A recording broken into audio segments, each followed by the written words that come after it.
Hello everyone, I am Simran Chaudhary and welcome to all about agriculture. आज हम लोग kharif crop में सीरियल स्टार्ट करने वाले हैं। सीरियल में हम सबसे पहले पढ़ेंगे राइस। ये राइस का पार्ट 1 है। इसमें हम इसका एकदम इंट्रो जो है, मतलब इंट्रो इन द सेंस इसमें ओरिजिन, क्रोमोसोम नंबर, उसका जियोग्राफिकल डिस्ट्रीब्यूशन, इकोनॉमिकल इम्पोर्टेंस, उसका क्या क्लाइमेटिक रिक्वायरमेंट है, सॉइल कैसी चाहिए, पीएच कैसा चाहिए, कुछ टाइप्स इसकी हाइब्रिड वेराइटी, लेट सो, अर्ली सो, ये सब चीज़ें पढ़ेंगे। नेक्स्ट वीडियो में हम अपलैंड के जितने भी कल्टीवेशन के मेथड है, चाहे ड्राई हो, वेट हो, इरिगेटेड हो, रेनफेड हो, ये सब पढ़ेंगे। फिर उसके नेक्स्ट में लोलैंड और फिर रेनफेड वगैरह। इसका एसआरआई मेथड जो होता है वो मैंने आपको सिस्टम ऑफ राइस इंटेंसिफिकेशन, वो मैंने आपको पहले ही पढ़ा चुकी हूँ। वो आपको मिल जाएगा फील्ड क्रॉप की जो प्लेलिस्ट है उसके अंदर, तो आप वो उससे देख लीजिएगा। अभी हम लोग राइस का स्टार्ट करते हैं। राइस सुनते ही सबसे पहले घर में मिलता है, ये हमें पता चलता है। राइस जो है, किसी के घर में अगर कुछ भी नहीं है तो राइस और व्हीट, ये दो चीज़ें तो होती ही हैं, इसके बिना काम नहीं चलता है। तो इससे हम ये अंदाज़ा लगा सकते हैं कि कितना ज़्यादा कल्टीवेशन, प्रोडक्शन होता है राइस और व्हीट का। अगर वर्ल्ड में सबसे ज़्यादा कल्टीवेशन की बात करें तो वो या राइस का होता है या व्हीट का होता है, व्हीट का सॉरी। राइस को बोटानिकल नेम क्या है? वो है ओराइजा सताइवा। एक चीज़ का हमेशा ध्यान रखिएगा, जब भी आप बोटानिकल नेम लिखते हैं किसी भी का, तो उसका जो फर्स्ट होगा, यानी जीनस जो होगा उसका, वो हमेशा उसका फर्स्ट लेटर कैपिटल होगा और उसका जो स्पीशीज़ होगा, मतलब नेक्स्ट लेटर और नेक्स्ट वर्ड, उसका जो फर्स्ट लेटर है वो हमेशा स्मॉल होगा।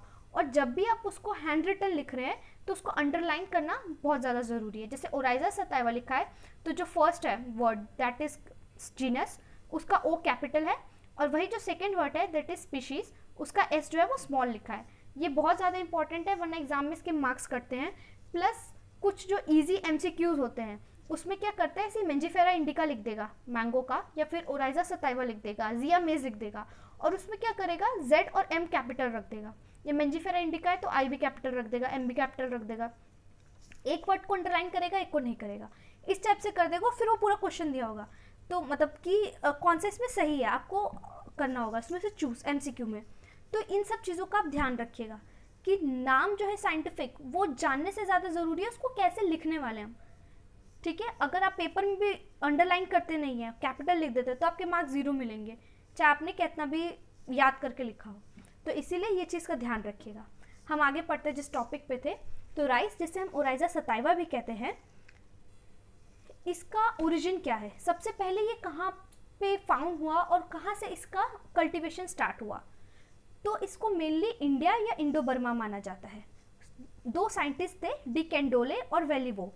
डी कैंडोले ने बोला कि ये साउथ इंडिया का है राइस का ओरिजिन, वही वेलिवो ने बोला इंडिया और बर्मा है। तो हम ये दो मानते हैं कि इंडिया और बर्मा, इन दोनों के इसका ओरिजिन है। फिर हमारी बात आती है जियोग्राफिकल डिस्ट्रीब्यूशन। इससे पहले राइस का क्रोमोसोम नंबर 2n=24 होता है, डिप्लॉयड होता है क्रोमोसोम, जो कि होता है हमारा क्या, 2n24। ये एक इम्पॉर्टेंट चीज़ है, एग्जाम में आ सकती है। फिर हम बात करते हैं जियोग्राफिकल डिस्ट्रीब्यूशन की। तो अभी मैंने स्टार्टिंग में ही लेक्चर के बोला कि राइस जो है वो सबसे ज़्यादा कल्टीवेट किया जाता है। तो राइस जो है वो वर्ल्ड का लीडिंग फूड क्रॉप है, जो कि कल्टीवेट किया जाता है। अगर एरिया की बात करें तो 155 मिलियन हेक्टेयर, और प्रोडक्टिविटी की बात करें तो approx 196 million per ton world में इसका कल्टीवेशन होता है, इतना ज़्यादा। अगर हम एरिया की बात कर रहे हैं, प्रोडक्टिविटी, एरिया तो हमने देखा कितना ज़्यादा। अगर हम बात कर रहे हैं प्रोडक्शन की, तो ये सेकेंड नंबर पे आता है कल्टीवेशन राइस का। फर्स्ट नंबर पे कौन है? व्हीट है। फर्स्ट नंबर पे हमारा व्हीट और सेकेंड नंबर में हमारा राइस है वर्ल्ड में प्रोडक्शन के मामले में। अब जब भी आपसे ज्योग्राफिकल डिस्ट्रीब्यूशन बोला जाएगा तो आपको 3 चीज़ों का ध्यान रखना है। आपको हमेशा ज्योग्राफिकल डिस्ट्रीब्यूशन 3 रिस्पेक्ट में बोलना है। पहला विद रिस्पेक्ट टू एरिया, दूसरा विद रिस्पेक्ट टू प्रोडक्शन, और तीसरा विद रिस्पेक्ट टू प्रोडक्टिविटी या एवरेज प्रोडक्शन भी हम बोल सकते हैं। ठीक है, इन 3 के बेसिस पे आपको ज्योग्राफिकल डिस्ट्रीब्यूशन बोलना है। जैसे मैंने लिखा है इतना सब कुछ है, इसकी जगह आप जब पेपर में लिख रहे हैं तो इतना कुछ नहीं, आपको जैसे लिखोगे ज्योग्राफिकल डिस्ट्रीब्यूशन, फिर आप लिखिएगा with respect to area, with respect to production and with respect to productivity, ये 3। अब वर्ल्ड का लिखा है, उसके बाद इंडिया का लिखना। अगर हम कैलोरीज की बात करें या फिर हम प्रोटीन की बात करें, तो राइस जो है वो 22% ऑफ वर्ल्ड्स कैलोरी प्रोवाइड करता है, सप्लाई करता है। और प्रोटीन के मामले में 17% ऑफ वर्ल्ड्स प्रोटीन जो है वो हमारा राइस ही फुलफिल कर रहा है। तो जो गरीब लोग हैं उनके लिए राइस जो है वो सबसे इम्पॉर्टेंट स्टेपल फूड है, क्योंकि उनको मैक्सिमम प्रोटीन और कार्ब्स जो है वो उनको राइस के थ्रू ही मिल रहे हैं। क्योंकि पल्सेस जो है हर कोई अफोर्ड नहीं कर रहा है, तभी तो हमें पीएम कैशियोकर ऐसी डिजीज देखने को मिल रही है। लेकिन राइस जो है वो खाते हैं तो उनमें जो थोड़ा बहुत कैलोरीज और कार्ब्स हैं या प्रोटीन है वो इनके थ्रू है। अब मैंने आपको बोला 3 रिस्पेक्ट में बात करते हैं, तो सबसे पहले हम बात करेंगे with respect to area. With respect to area, India का लार्जेस्ट एरिया है 44.8 मिलियन हेक्टेयर, जिसको फॉलो करता है आपका चाइना एंड देन इंडोनेशिया। ये with respect to area 3 countries हो गई, फर्स्ट, सेकंड, थर्ड। नेक्स्ट हम बात करते हैं with respect to production. With respect to production first number पे चाइना है 200 मिलियन टन, फिर सेकंड नंबर पे आपका इंडिया आता है 131 million per ton, and then third is आपका इंडोनेशिया। फिर हम बात करते हैं with respect to average yield per hectare, जिसको हम प्रोडक्टिविटी भी कहते हैं। तो फर्स्ट नंबर पे आपका इजिप्ट है, देन यूएसए है, ठीक है। ये अलग है, एरिया कितना ज़्यादा एरिया में वो कल्टीवेट हो रहा है, कितना ज़्यादा लैंड में राइस ही आपका कल्टीवेशन हो रहा है, वो हो गया with respect to area. With respect to production, कितना मिलियन टन प्रोड्यूस हो रहा है, कितना ज़्यादा। इसमें हम पर हेक्टेयर के हिसाब से नहीं देख रहे हैं, हम देख रहे हैं कि प्रोडक्शन कितना है, कितना ज़्यादा मिलियन टन्स में हमारा प्रोड्यूस हो रहा है। लेकिन जब एवरेज यील्ड की बात करते हैं या मतलब प्रोडक्टिविटी की बात करते हैं, तो हम देखते हैं कि कितने एरिया में हमने एक यूनिट फिक्स कर दिया कि 1 हेक्टेयर एरिया है, इसमें आपका कितना कितना यील्ड हो रहा है, ठीक है। तो उसको कहते हैं प्रोडक्टिविटी या एवरेज यील्ड पर हेक्टेयर। उसमें इजिप्ट फर्स्ट में है और यूएसए सेकेंड पे है, ठीक है। एवरेज यील्ड अगर हम इंडिया की बात करें तो वो सिर्फ 2929 केजी पर हेक्टेयर है, ठीक है। अगर लीडिंग कंट्रीज की बात करें कि कौन कौन सी कंट्रीज हैं जिसमें राइस सबसे ज़्यादा उगता है, तो आपका है Japan, Brazil, China, India, Indonesia, Bangladesh, Vietnam, Thailand, Myanmar, Philippines. इसमें से अगर सबसे इंपॉर्टेंट की बात करें तो जापान, ब्राज़ील, चाइना, इंडिया, यह मैंने आपको अरेंजमेंट में लिख के दिया है। और इसके अलावा हमने ऊपर कौन से पढ़े थे, तो एक हमने फिलीपीन पढ़ा था, वो भी लिखना इसलिए ज़रूरी हो गया क्योंकि थर्ड नंबर पे इंडोनेशिया, फिलीपीन ये आ रहा था, तो इसलिए आप जैसे प्रोडक्टिविटी के हिसाब से भी याद कर लीजिएगा। फिर नेक्स्ट है हमारा इंडिया में ज्योग्राफिकल डिस्ट्रीब्यूशन की बात करता है, तो वही 3 एस्पेक्ट में कहेंगे, with respect to area, with respect to production और productivity. With respect to area सबसे पहले आंध्र प्रदेश, फिर Bihar and then UP. Production की बात करते हैं तो वेस्ट बंगाल, देन यूपी। और अगर एवरेज यील्ड की बात करते हैं पर हेक्टेयर यानी प्रोडक्टिविटी, तो सबसे ज़्यादा पंजाब। अब देखो एरिया के नाम पे पंजाब नहीं आया, प्रोडक्शन के नाम पे पंजाब नहीं आया, लेकिन प्रोडक्टिविटी के टाइम पे पंजाब आया, क्योंकि 1 यूनिट एरिया में वो सबसे ज़्यादा हमें यील्ड दे रहा है, इसीलिए तो पंजाब में प्रोडक्टिविटी सबसे ज़्यादा एकदम टॉप मोस्ट। लेकिन एरिया के रिस्पेक्ट में एपी फर्स्ट कर जाता है और प्रोडक्शन के रिस्पेक्ट में हमारा वेस्ट बंगाल फर्स्ट कर जाता है, ठीक है। ये था जियोग्राफिकल डिस्ट्रीब्यूशन। इसमें मैंने आपको 6 याद करना है, पहले 3 with respect to area, production and productivity world, then India में with respect to area, production and productivity. फिर आपका नेक्स्ट टॉपिक आता है इकोनॉमिकल इंपॉर्टेंस। इंपॉर्टेंस क्या है राइस का, ये इंपॉर्टेंट टॉपिक है क्योंकि अगर आप एग्जाम दे रहे हैं बीएससी का और फिर ये आता है तो ये इंपॉर्टेंट है, एमसीक्यू के पॉइंट ऑफ व्यू से नहीं बट उसके हिसाब से इंपॉर्टेंट है, सब्जेक्टिव एग्जाम की वजह से। अब इंपॉर्टेंस देखते हैं, तो राइस जो है वो सबसे ज़्यादा लैंड पे जो यूज़ हो रहा है, सिंगल क्रॉप ग्रो हो रहा है, वो आपका राइस ग्रो हो रहा है। राइस जो है ऑलमोस्ट 11% ऑफ लैंड कवर कर रहा है वर्ल्ड का, ठीक है। इसमें से 90% तो है वो तो आपका एशिया लोनी, ये देखिए वाला पॉइंट कि 90% ऑफ राइस जो है वो आपका सिर्फ एशिया ही प्रोड्यूस करता है। सोचिए कितना ज़्यादा प्रोडक्शन हो रहा है।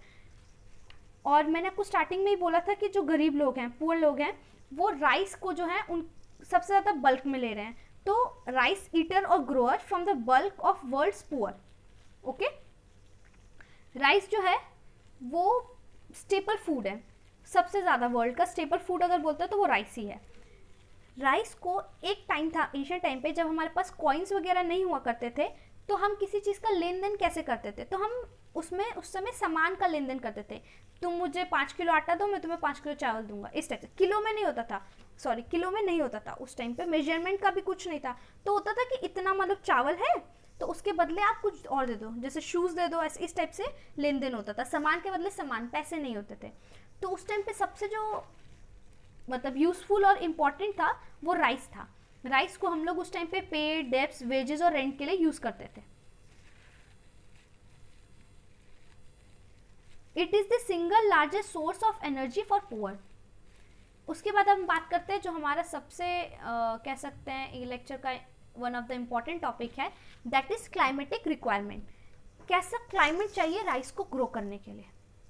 सबसे पहली बात, राइस जो है वो हमेशा हॉट और ह्यूमिड क्लाइमेट में ही ग्रो करती है, ठीक है। अगर हम ऐसे ज्योग्राफिकल एरिया की बात करें तो 8 डिग्री टू 37 डिग्री नॉर्थ तक इसका मैक्सिमम यील्ड है। अगर राइस का मैक्सिमम ग्रोथ, मैक्सिमम यील्ड है कहाँ होता है, तो 8 डिग्री टू 37 डिग्री नॉर्थ तक होता है। ये कौन से रीजन में बेस्ट सूटेड है, तो वो रीजन जहाँ पे हाई ह्यूमिडिटी हो और सनशाइन काफ़ी प्रोलॉन्ग हो, plus ample amount of water उसको मिले, ठीक है। अगर क्लाइमेट की बात करते हैं तो हॉट एंड ह्यूमिड क्लाइमेट में आपका जियोग्राफिकली वाइज बात करें तो 8 डिग्री से 37 डिग्री नॉर्थ तक, वैसे हाई ह्यूमिडिटी, सनशाइन प्रोलॉन्ग और हाई सप्लाई ऑफ वाटर होना चाहिए जिस भी एरिया में आपको राइस की अच्छी यील्ड चाहिए, ठीक है। टेम्परेचर की बात करें तो इसके टेम्परेचर जैसे अगर थ्रू आउट द लाइफ बात करें तो that is 21 to 37 degree Celsius. लेकिन जब टिलरिंग का टाइम होता है तो उसको ज़्यादा टेम्परेचर चाहिए होता है, उस रेंज के अंदर में उसको टिलरिंग के टाइम पे ज़्यादा टेम्परेचर चाहिए होता है। जब ब्लूमिंग होती है उस टाइम पे उसको 26.5 टू 29.5 डिग्री सेल्सियस टेम्परेचर चाहिए होता है। वही एट द टाइम ऑफ रिपिनिंग उसे 20 टू 25 डिग्री सेल्सियस टेम्परेचर चाहिए होता है। लेकिन देखो अब एग्जाम में कैसे आता है, आपसे पूछेगा कि एवरेज टेम्परेचर क्या होता है, एवरेज टेम्परेचर राइस को कितना चाहिए होता है, तो एवरेज टेम्परेचर राइस को चाहिए होता है 25 डिग्री सेल्सियस, ठीक है। अगर पूछता है कि टिलरिंग के टाइम पे उसको कितना चाहिए, तो हायर साइड में आएगा, मतलब more in the range of 30 to 37। वही at the time of blooming पूछ लेता है तो 26.5 टू 29.5, और at the time of ripening 20 to 25 degree Celsius. एक very very very important point कि राइस कैसा प्लांट है, न्यूट्रल प्लांट है, शॉर्ट प्लांट है कि लॉन्ग प्लांट है, तो वो शॉर्ट डे प्लांट्स है।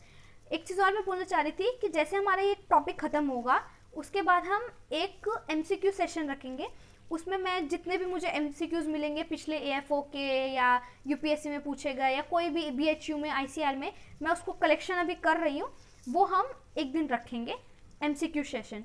उसमें हम ये मैं MCQs दूंगी और फिर नेक्स्ट कोई भी लेक्चर में उसका आंसर रहेगा, लेकिन वो MCQ आप लोग सॉल्व कीजिएगा क्योंकि वो बहुत इंपॉर्टेंट होंगे, क्योंकि मैं भी बहुत जगह से ढूंढ के कर रही हूँ जो इंपॉर्टेंट मुझे प्रीवियस पेपर मिल रहा है इधर उधर से, वहीं से उसका इंतजाम हो रहा है। अब सॉइल की रिक्वायरमेंट की बात करते हैं तो ये डाइवर्स सॉइल में ग्रो करता है, लेकिन सबसे मोस्ट इंपॉर्टेंट जो है वो क्लेई और लोमी सॉइल होता है।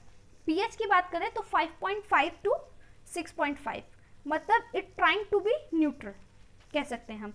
एसिडिक साइड में है, न्यूट्रल नहीं है, बट बहुत ज़्यादा हाईली एसिडिक भी नहीं और न्यूट्रल भी नहीं, ठीक है, बीच का है, स्लाइटली एसिडिक कह सकते हैं हम लोग। तो ये डाइवर्स सॉइल में ग्रो करता है, लेकिन इसके लिए सबसे बेस्ट सॉइल क्लेई और क्लेई लोई सॉइल होता है।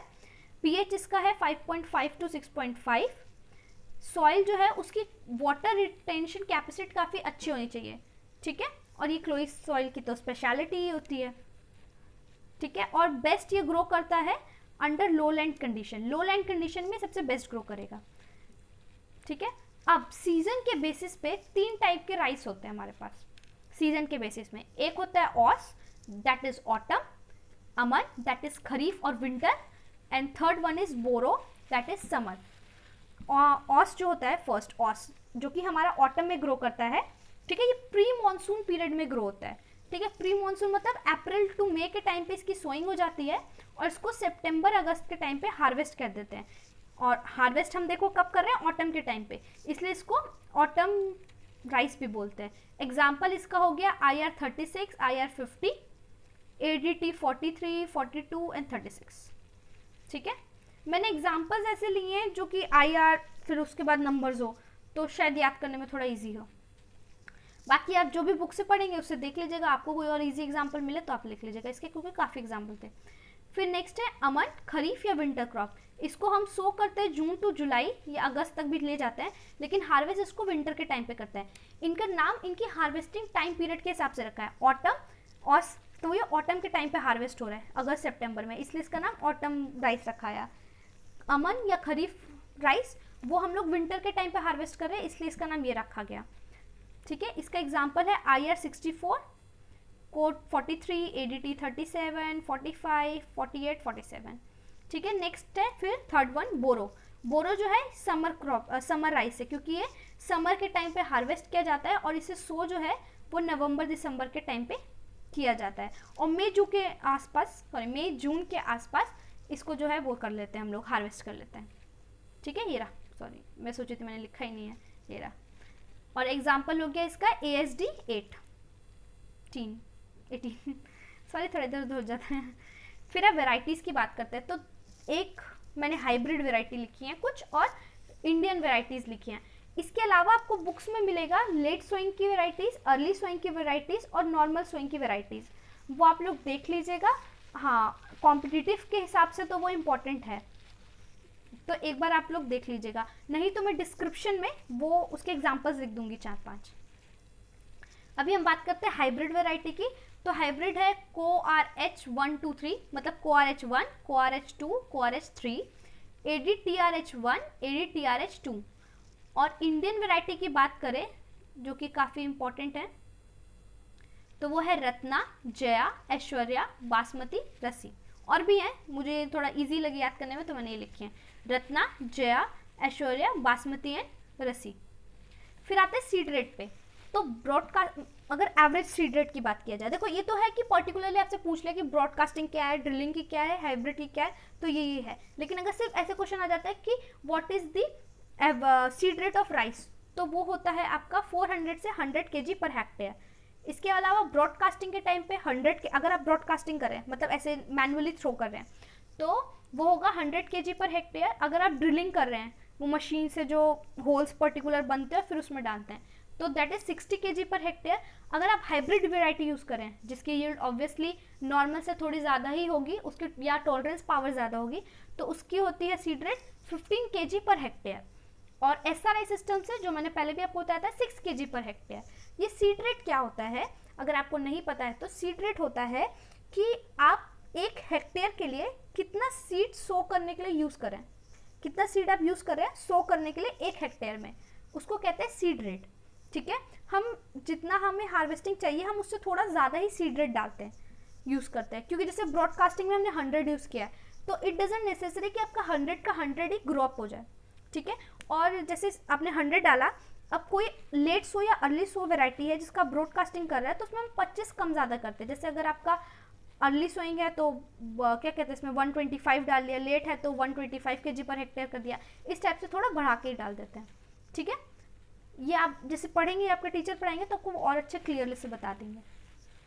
फिर हम बात करते हैं रेनफॉल की। तो इसमें मिनिमम रेनफॉल 100 सेंटीमीटर चाहिए होता है, दैट इज 100 सेंटीमीटर। ठीक है, यहाँ तक हमने पढ़ा इसका जनरल इंट्रो कि कैसे होता है हमारा राइस का सब कुछ। अब नेक्स्ट लेक्चर आएगा, उसमें हम कल्टीवेशन स्टार्ट कर देंगे। ठीक है, 2 लेक्चर्स लगेंगे, उन दोनों में हम कल्टीवेशन को पूरा कवर अप कर देंगे। अगर आपको कुछ भी डाउट है इसमें कि मैंने कुछ बोला जो नहीं समझ आया, मेरी राइटिंग में कुछ कन्फ्यूजन है, तो आप कमेंट बॉक्स में कीजिएगा, मैं श्योरली आपको उसका आंसर दूंगी। और थैंक्स फॉर वॉचिंग।